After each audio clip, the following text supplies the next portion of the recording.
Hello बच्चों, आज के पॉडकास्ट में सबका स्वागत है। आज हम इक्विवेलेंट कंसेप्ट चैप्टर के बारे में बात करेंगे। तो इक्विवेलेंट कंसेप्ट चैप्टर जो है ये मोल कंसेप्ट का ही एक्सटेंशन है।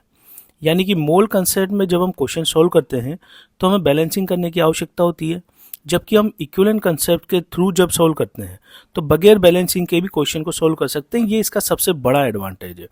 तो इक्विवेलेंट कंसेप्ट और मोल कंसेप्ट दोनों एक ही क्वेश्चन को सॉल्व करने के दो डिफरेंट तरीके हैं।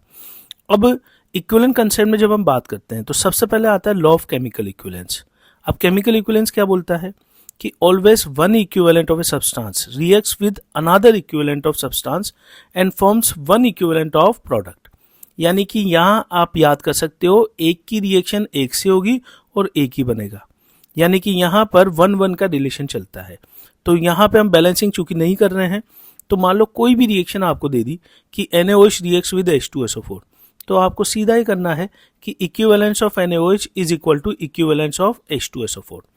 अब यहाँ पे इंपॉर्टेंट है कि इक्विवेलेंस कैसे निकाले जाए। तो आपको पता होगा कि नंबर ऑफ मोल्स हम कैसे निकालते हैं, वेट अपॉन मोलर मास, जबकि नंबर ऑफ इक्विवेलेंस हम कैसे निकालेंगे, वेट अपॉन इक्विवेलेंट मास। तो अगले पॉडकास्ट में हम बात करेंगे इक्विवेलेंट मास के बारे में कि how to calculate equivalent mass.